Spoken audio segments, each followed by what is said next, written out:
Hello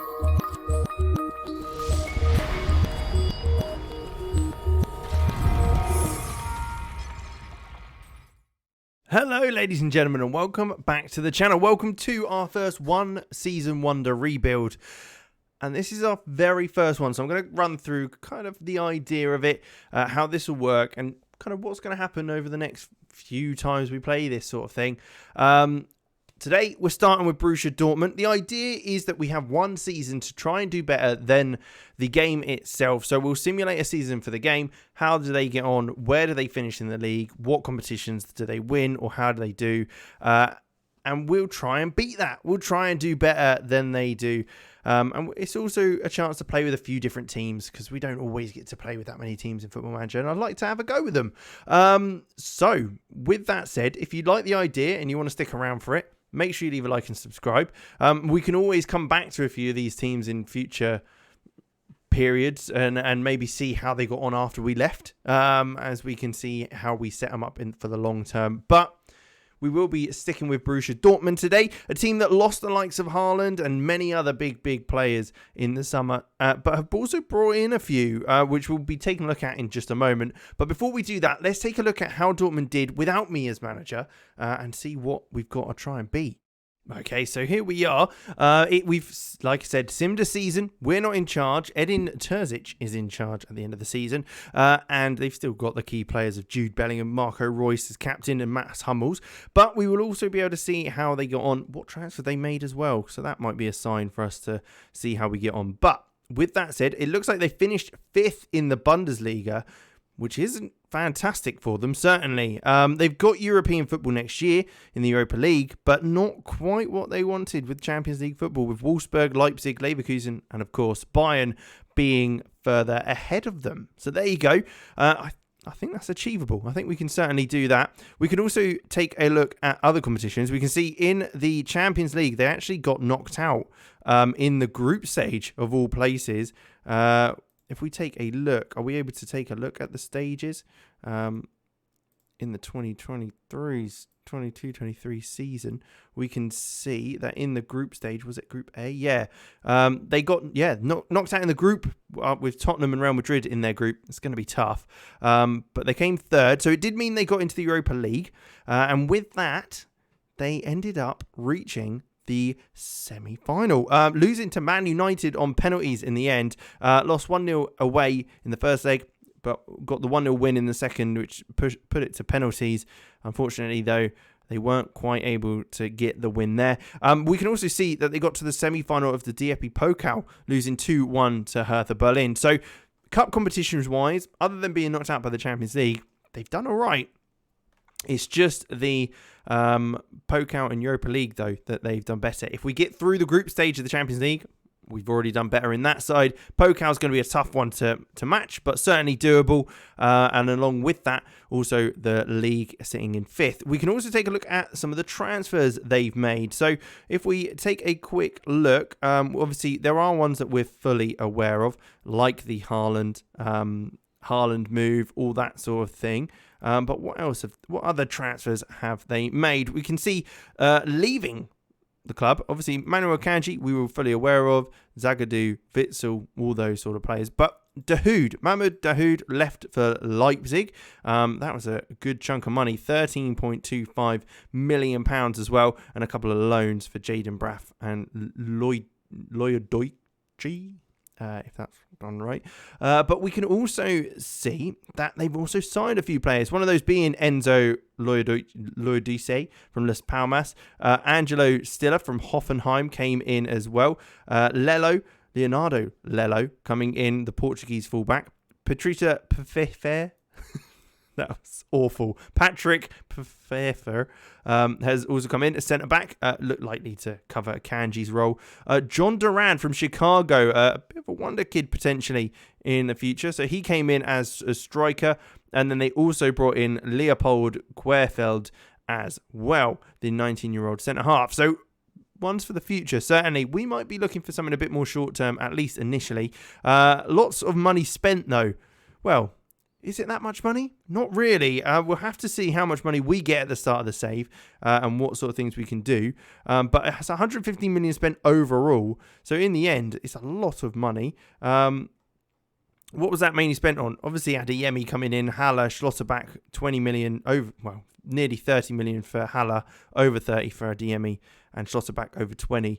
And then lots of other little bits every now and then. So we know what our target is.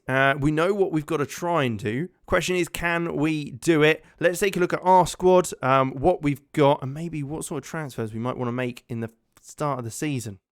Okay then, so this is our squad for the start of the season. We've got the likes of in goal, probably Gregor Kobel will be the man in between the sticks. Mats Hummels, obviously a big importance for us at centre-back. Nicholas Sewell as well there. And Schlotterbeck, the new signing, 22-year-old from, I believe it's Freiburg, he brought in from. You've got Meunier and Mori at right wing back, along with Marius Wolf. There's a lot of fullbacks on that right-hand side, so we might look to move someone on there. Felix Paslak as well is a fullback really on the right side. Scholes is in there with Guerrero. There he is, Rafael Guerrero. I was right on him.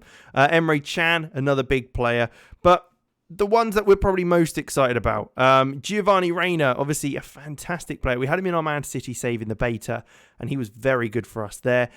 Jamie Bynoe-Gittens, the 17-year-old, looks super exciting. Possibly kind of a Jadon Sancho-esque kind of career path. Karim Adeyemi, again, 30-odd million for him coming in the summer. Was very good last year. Hopefully he's as good as this year. Daniel Marlon is another one who's very, very good. And we've got to try and get the most out of him. Marco Reus, who's actually currently out injured in the save. 4 weeks and 2 months he's out for, which is a bit of a nightmare, but hopefully when he comes back he'll give a big boost.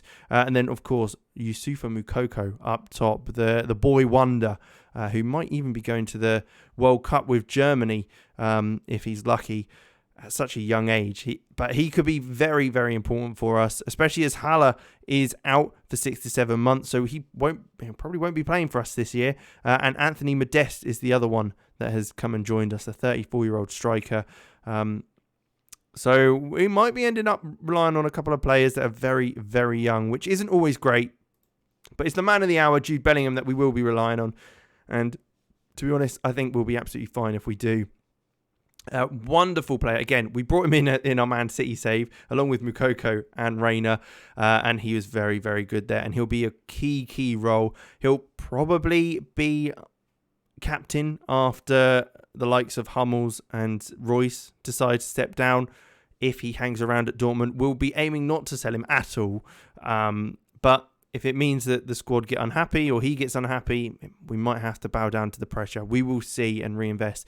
But like that said, I think what we're going to do is go for the gegenpress. We've got the young attackers up front. I think we can do that. We've got the energy to be able to do that. With the likes of Jude in there as well in midfield, I think the energy is there to be able to do that sort of thing and put that pressure on and be really attacking in a German division that I think we should certainly be top 2, at least long term.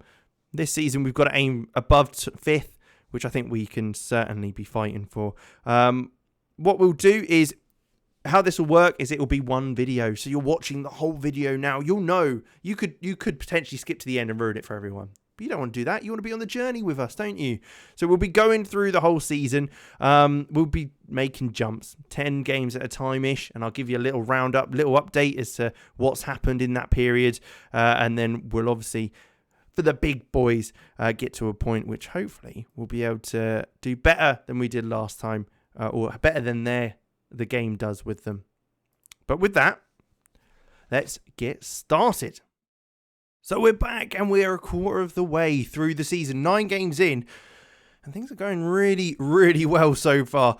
If anything, a little bit too well. A little bit nervous about how things have gone. First things first, I'll show you the transfer that we have made. There's only one, but one I'm pretty happy with in the sense of what we've done anyway. Looking at it, you can see it's Devin Wrench that has joined us. A fantastic player indeed. So we brought him in for £15.5 million from Ajax. And the reason was I thought we needed a player who could play pretty much anywhere defensively. Granted, we had the players in fullback to kind of cover each position. But going more into midfield, we needed that more solid defensive look. And I feel like that's exactly what he's brought us. The ability on the ball as well as off it to defend going forward.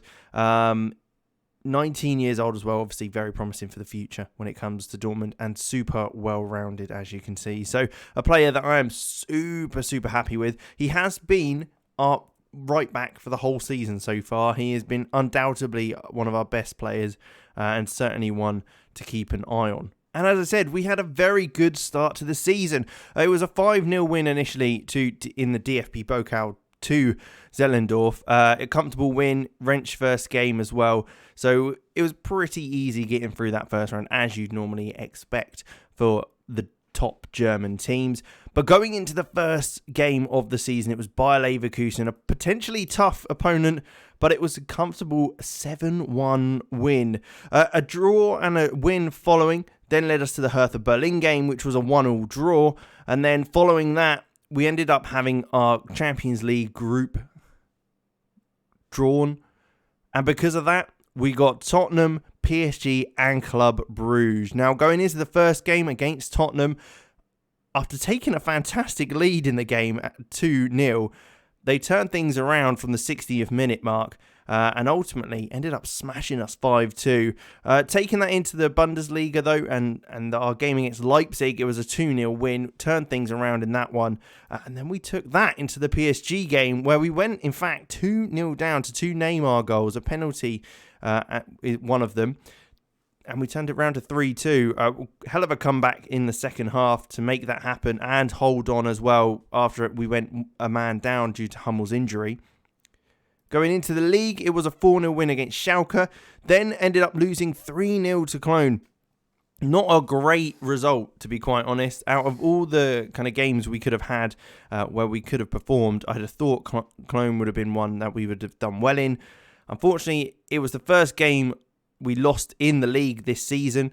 We then played Club Brugge in the first game against them, and it was a 3-1 win after going 1-0 down. Had a bit of a bollocking at half time, the players, and that resulted in a great comeback in the second half to score 3 goals and a comfortable victory in the end. And then finally, we've just had the Classico. Is that what it's called? I can't remember what it's called, but it's the massive derby in Germany.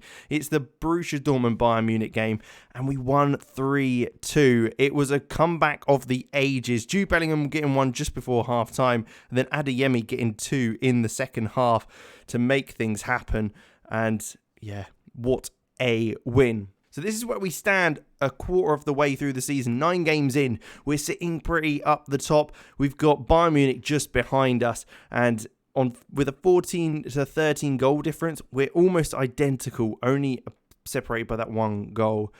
I think we've deserved it. Coming in second at the moment in the Champions League, I have to say, I don't know how Tottenham are so good, but we're beating PSG, which is exactly what we need to do to get through to the knockouts and kind of top that result. We've got Leverkusen, who we beat 7-1 in the first game of the season as well in the DFB Pokal. So I'm fingers crossed on how that's going to go. Pretty confident on that. Looking at our tactic and then what we've been using, it's our 4-2-4. We've kind of moved away from the 4-2-3-1 slightly because we're just that good going forward and that potent. We've been so solid. Jamie Bynoe-Gittens has been getting some game time as well. He's been looking good. But the standouts, of course, Jude Bellingham has been phenomenal. Whenever he doesn't play, we're always in a bit of a sticky situation. The one game he didn't start was the game against Cologne, where we lost 3-0 very comfortably and just didn't turn things around in time. He came on the second half of that game, didn't make enough of an impact, or really there wasn't much he could have done.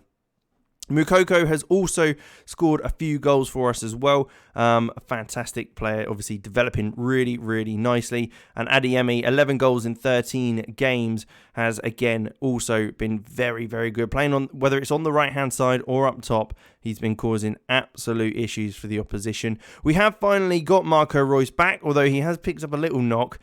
He's only managed to play a couple of games for us so far this season, both in the Champions League and in the league. But he's slowly getting back into things. Hopefully that knock doesn't hold him back too much. The partnership, though, between Emre Can and Bellingham has been a massive role. Nicolas Süle and Schlotterbeck have been our main two centre-halves, along with Guerrero at left-back and Wrench. The back four hasn't really changed. One thing that has changed, though, is the goalkeeper. We have started playing Mayer in goal, and Kobel has been dropped to the bench after the performance against Tottenham, in fact, because he just didn't perform. Kobel let in a couple of goals, which were clearly his fault, and I had to drop him, give him a reason to fight for his place once again. And to be fair, since then, Mayer has performed. We've done very, very well in the league. Granted, other than the clone game, I think he's done exactly what he's needed to do for us. Alexander Mayer, good job there. But with that said, we've still got a long way to go. We're not even halfway through the season yet, but we are looking very, very good. We will be coming back when we're halfway through the season. That may even be after the January transfer window. So you might get to see if we've managed to bring anyone in. Likelihood, not much, because we've got zero money. Maybe we can bring in someone on loan. You never know. We did try and bring in Cole Palmer, but that was going to cost us $2 million just to bring him in. But there you go. Let's jump ahead and see how we get on halfway through. Halfway through the season then, 17 games in. We're second in the league. We have dropped down from top spot. Bayern have pipped us to the post there so far. But it's not over. We are 4 points off the top spot, but we're comfortably in second, 7 points clear of Gladbach. But let's go through and take a look at kind of what's happened up to this point and a couple of the new signings we've made in the January window.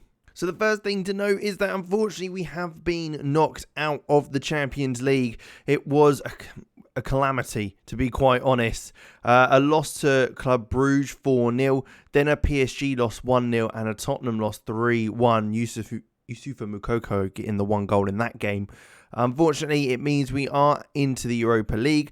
We are taking on Monaco in the knockout round for that one, so we'll see how we can get on and if we can match the previous games record of getting to the semi-final of the Europa League. We're still looking good in the league, though, however, performing pretty damn well, I have to say, with wins against Bochum, 2-0 there, along with after the break for the World Cup, we've been on a fine form, scoring 3 goals in 3 consecutive games, with a 3-0 win against Union Berlin, a 3-0 win against Augsburg, and most recently, a 3-1 win against Mainz.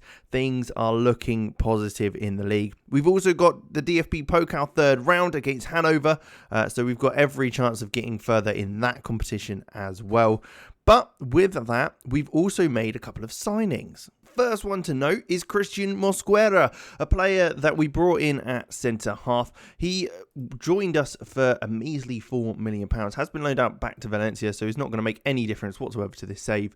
Why did I sign him? I don't know. For some reason, I accepted the loan back, which I wish I hadn't done, and we've still got 28 days till we can even bring him back. So not likely to happen. But we have also brought in Leonidas Sturgeon, is the other centre-back we've brought in. We needed backup to the centre-half. Hummels wasn't doing it this year, and with Schlotterbeck and Süle the only other options, it's good to have a third centre-back option, and that is Leonidas Sturgeon, who has come in. He's made 1 appearance so far in the January window, and looks like he could be a solid centre-half for a backup. And the other player we have signed is Facundo Farias from Colón.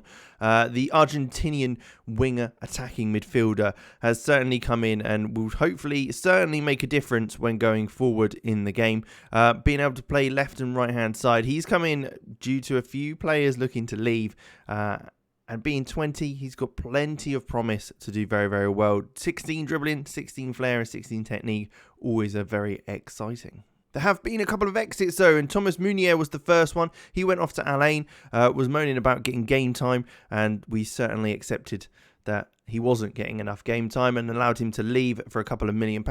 Anthony Modeste wasn't getting the game time, was looking to leave at the end of the contract. Lille came in and signed him for next season, and I thought we might as well cash in on him whilst he's there, as he's never going to play for us, along with Haller coming back as well from injury or illness.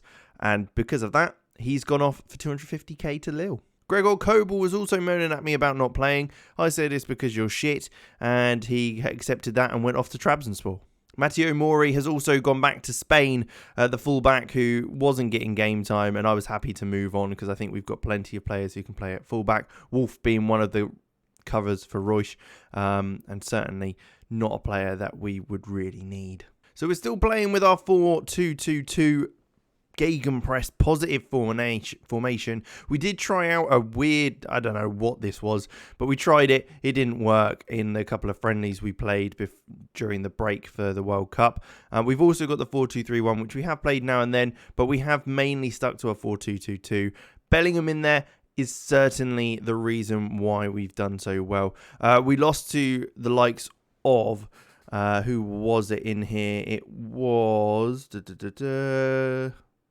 Cologne in the last round. Was the last time we lost in the league, actually. And because of that, we realised that Bellingham is so important for us. He is the only reason why we didn't win that game, because he didn't play. Every other game he's played, and we have been unbeaten in the league otherwise. So it just shows how important he is for us. Otherwise, the squad's looking pretty good. We have moved up a couple of players from the youth team. One of those players being the likes of Tom Roth. He's come in at left back. Scholes is awful and definitely not as good as Tom Roth could potentially be, as well as is. So he's certainly come up and done very well as a backup for Guerrero. He's 6'4", so an absolute giant, but also pretty good going forward with some decent crossing and first touch. Obviously very good in the air as well because of that height, along with passing and tackling is not bad. We've also managed to bring up the likes of Namandi Collins. He was kind of a backup centre-back before we brought in Sturgeon. Again, very pacey, decent heading, marking, tackling. He's pretty well-rounded in the sense of being a solid centre-half and certainly covering as well. He's got the pace to recover from any mistakes he does make, which is always exciting. And then Julian Rykhoff is the other one who's come up. Again, an advanced forward who can certainly make a difference. Not incredible stats necessarily, but certainly some attributes that can improve over time and over the rest and remainder of the season. Like I say, Jude Bellingham's been the star man, but Karim Adeyemi has dropped off slightly on his form. Still, 13 goals in 14 games isn't bad at all. And 16 and 21 overall is not awful in the slightest. One name that will be leaving at the end of the season is Rafael Guerrero. Obviously, that won't make any difference to us because he's a very important player to us, but it's the classic move. He has joined Bayern Munich at the end of the season, which isn't really surprising when you think about it. That's what happens with Dortmund. They always end up losing their players to Bayern. We weren't able to make a difference. Doesn't matter though. We're not sticking around for more than a year. We just got to try and do better than what the game has. And like I say, we're halfway through the season, still looking very solid. Got the Europa League in there, which is against Monaco. I think we can certainly do very well in that. If you look at the other teams in there, certainly a chance for us to go through and win that, to be honest. DFB Pokal as well. I'm very positive about that one. Obviously, Bayern's going to be the biggest name in there. That's going to cause some issues.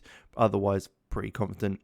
Knockouts, I mean, we've matched what they did in the game when it comes to Champions League, coming third. And so far, we're smashing what they've managed. They didn't even manage to get into the top four, let alone second, fighting for the title. So there you go.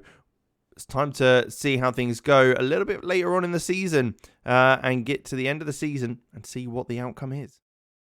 Here we are then, end of the season, and it's time to review how things have gone.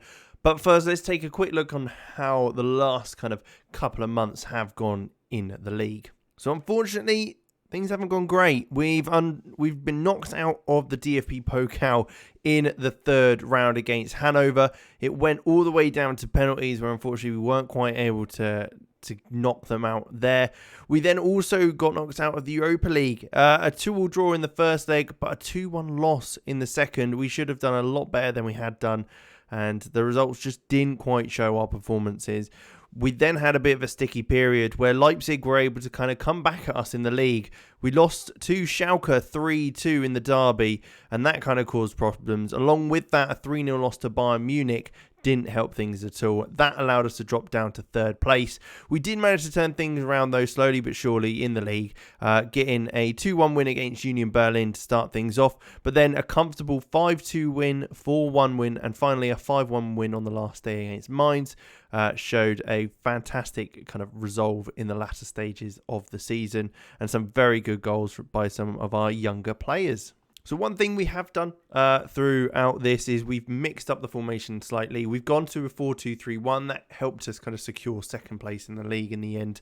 I think it gave us a bit more to us. We pushed the centre midfielders slightly further forward than being so defensive. So they came slightly further forward. We put the advanced playmaker in just behind the striker and then turned Jude into a box-to-box player who allowed him to influence even more so than he was previously.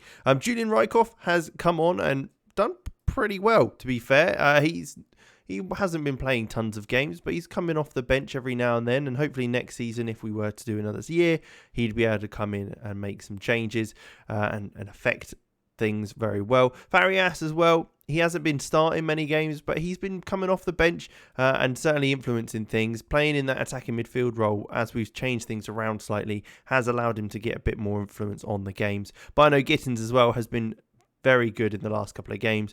Played a couple more times starting and off the bench as well, but cutting in from that left-hand side, certainly he's shown a lot of promise. Very much could be similar to Jadon Sancho in that front. But Giovanni Reyna has been phenomenal. Adeyemi and Marco Reus as well, of course. And then we've also got the likes of Moukoko, who's actually unfortunately out injured for a couple of days due to a cut on his leg. But 23 goals in 33 games isn't bad at all for this season. 18 and 28 in the league with 6 assists. He's been very, very good, and certainly someone that will, well, if you played any longer, you'll know he'll be phenomenal. We have had the likes of Hummels, who will be leaving the club at the end of the season. He's moving on to, I think it's Porto, yeah. So he'll be going, which isn't necessarily a bad thing. We signed a few young players, so hopefully they'd be able to step up and kind of cover that role there. As well as, obviously, as we were aware, Guerrero getting that injury. But let's take a look at the competitions. How did we do in comparison? Well, I'm not sure if we can say we did better. We maybe did level pegging. We didn't get any closer to winning the competitions as they did previously in the game. The game took them to the semi-finals of the Europa League and the DFB Pokal, whereas we didn't get anywhere near that. Knocked out in the first round and in the third round, respectively, of the Europa League and Pokal.